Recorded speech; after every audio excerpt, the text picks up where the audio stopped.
Subway, eat fresh.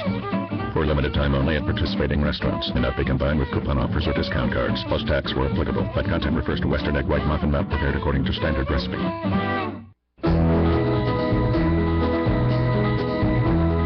Everybody's talking at me. My guest, Jim Kouri, Vice President, National Association Chiefs of Police.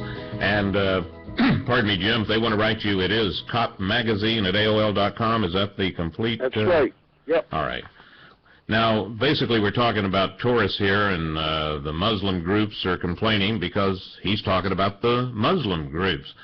And in your articles, you say that he's the Latino conservative. He prides himself being a student on the Constitution.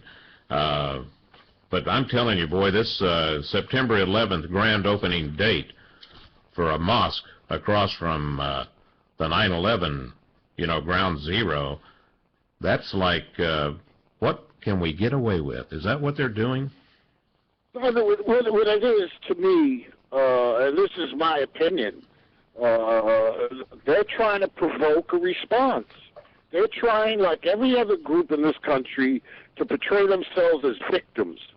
The council, CARE, is notorious for trying to trump up charges of discrimination. And then once they're investigated, you find out there wasn't any discrimination, or that the participants provoked it, as we saw with an air event. If you remember a couple of years back, the airport incident where they asked the Muslims to get off the plane because of their behavior on the plane.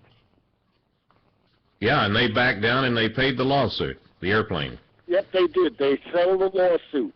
And at that time, even the Bush administration was weak-kneed when it came to confronting these people.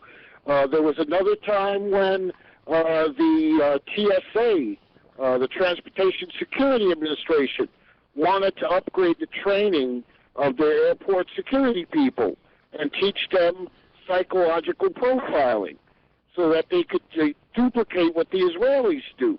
Well, CARE made it sound as if they were going to do racial profiling.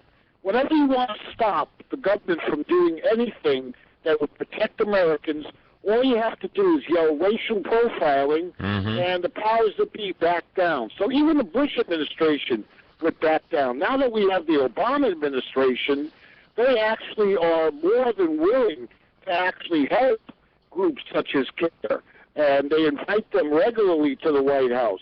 They had a Ramadan festival at the White House, if you remember. And yet they did not want to have a service in the White House during the Day of Prayer proclamation. Well, all people have to do is open their eyes. And, before Obama, let's see, that would be B.O., right? Yes, before Obama, 2007, you mentioned, the Justice Department labeled CARE as an unindicted co-conspirator in the largest terrorist finance case in U.S. history. And, then they decided to change their name. And, if you want to get the whole list on them, you can just read Jim Kouri's excellent articles. Now, let's move on here. This will be during Obama. That would be D.O. His illegal aunt all of a sudden gets some special treatment, and he had nothing to do it. And I said earlier in my newscast about an hour ago that he claims he didn't know she was living in the United States, yet she contributed to his campaign. And I'm wondering, didn't she leave an address on the envelope in case the check bounced or it got lost in the mail?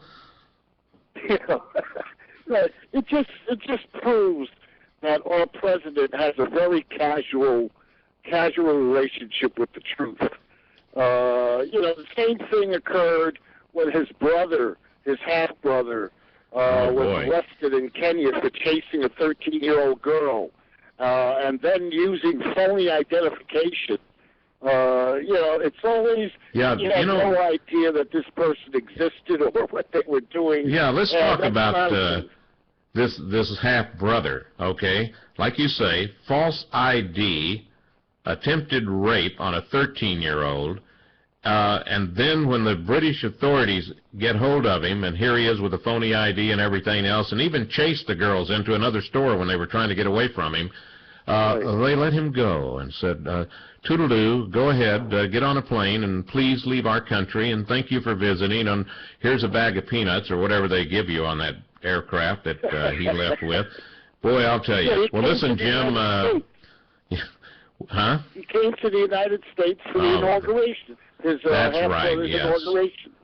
Well, Jim, we're at the bottom of the hour. We're going to take a break. We'll continue with Jim Kouri. If you got a question for Jim, feel free to give us a call, 1-800-336-2225, 1-800-336-2225, and we got more good stuff to talk about.